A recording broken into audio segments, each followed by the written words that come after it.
Will 2023 be worse than 2022? Yeah, probably. 2,000 years later. What's going on, everybody? It's your girl TJ back. Another video on Talks with TJ, and it's almost the new year.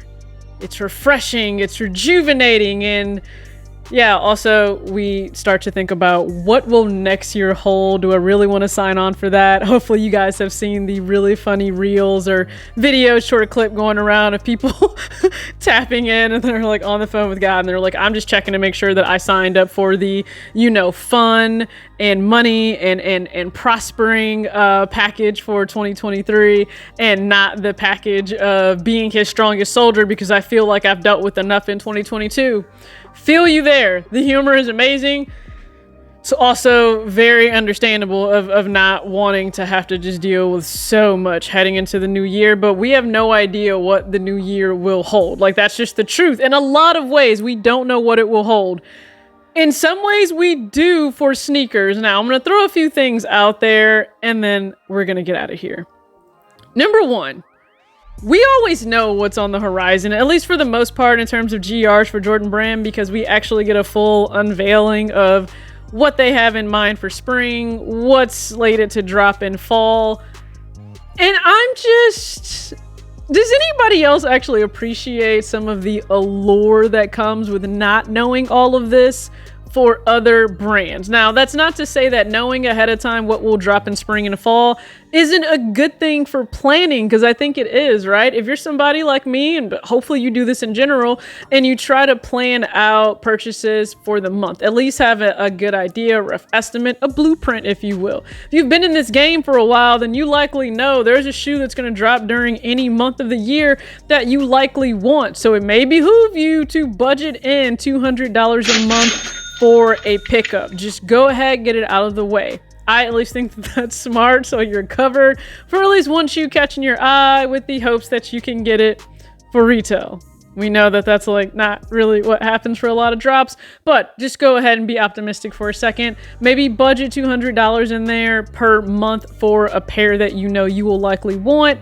And then when it comes to past that, I like not knowing necessarily everything that New Balance is going to drop, or even Nike for that matter. I feel like we still get a little bit of a surprise when it comes to the year being rolled out. We don't really get that a whole lot with Jordan, and I get it. That also adds to like, oh my God, the anticipation, it builds and it builds and it builds, but it can also just build fatigue. So I think it just kind of depends, but I like not knowing everything that all brands will come out with, just so I can be a little bit, you know, shocked and surprised, and I think it just adds to it when it comes to buying sneakers. But for me, at least for my budget, I have the blueprint for every single month already laid out, and I have a set amount set aside for shoes just to be prepared.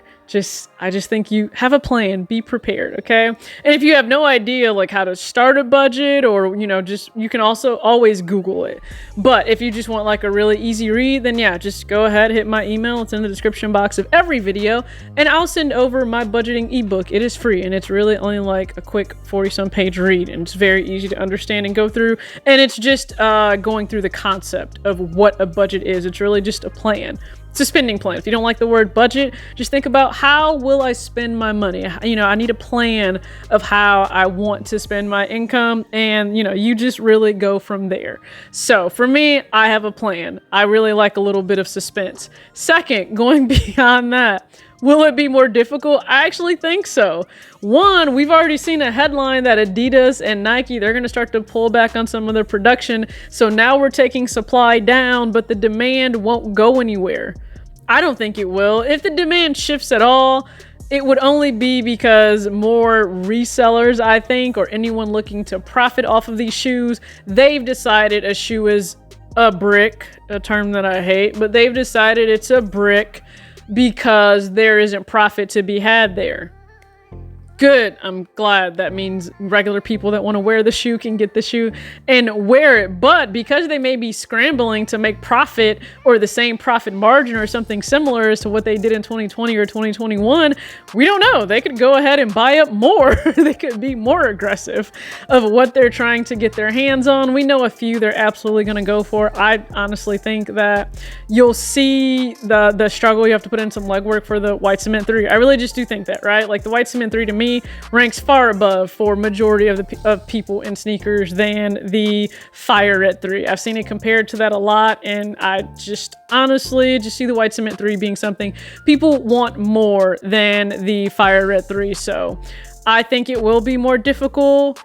And that being said, it's still going to be hunger kicks out here. So I think it will get worse. I think it will all come down to how you choose to approach that worse.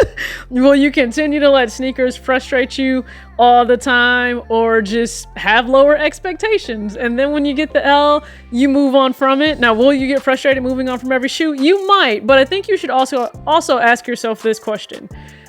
Am I only enjoying sneakers because I'm getting the latest and greatest and everything that's new and highly coveted and limited, and that's a collab or something like that that's out? Is that where the source of everything in sneakers for me comes from in terms of happiness and fulfillment? And if it is, do I need to reassess why I'm still in this game and why it's fulfilling to me? Because I've reached back for a lot of different pairs that were not new and not necessarily hyped, and I was very happy to still have them. I was happy to have the Royal one. I reached back for that at the very start of this year in 2022. Extremely happy about it. So I think you may need to just ask yourself, what is it that's fulfilling you? And if it's only going to be limited, hype, latest and greatest, then yeah, you're going to be frustrated, because I think it will be a little bit more difficult to get some pairs. For other pairs that are going to sit, I think you will end up seeing quite a few GR sit, which is a great thing. Good. Let them be available for people. And also, if people are exploring other brands in 2023, I think that's also great. But it is going to be your mindset of how you approach different things. It's no different than us looking at how we approach just life, social media, how we're interacting. Listen, it is more than a notion to be a content creator and create content, especially when it's not even your full job. And I sometimes think about like everything that comes with it, not only the time commitment, but in terms of engaging, trying to get back, trying to connect, trying to navigate any and all of the negativity, and how you choose to approach that. Listen, that is all up to you. And yes, it's hard to not necessarily want to answer back when people are making 0 sense whatsoever, but how you want to approach it will determine everything. So maybe you approach things differently in 2023. Maybe you spend less time on anything that's not really, quite honestly, providing anything constructive or uplifting. And also just spend less time engaging with things that you actually don't like. That's always like very perplexing to me. Whatever you don't like on social media, you can usually mute it, block it, move on from it. Keep scrolling.